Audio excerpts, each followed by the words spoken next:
Prophet ﷺ said, there is a tree in paradise which is so big and huge that the rider travel in its shade for 100 years. It is not be able to cross it. Assalamu alaikum friends, I am Haziq Saeed.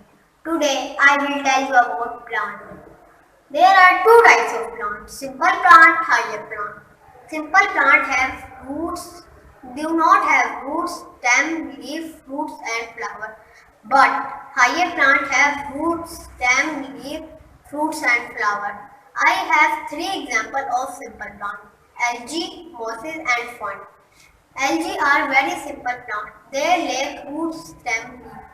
Kelps are multicellular algae. Mosses are simple plants like algae. They grow in moist and shady area. Fern are simple plants. They grow in moist and warm area. I have two examples of higher plant. Conifer and flowering plant. Conifer are large woody plants with cones. They have needle-like leaves. They can grow tall. Flowering plants. Flowering plants are very advanced plants and beautiful. It is very interesting. If you find my work is good, please like my video and subscribe our channel.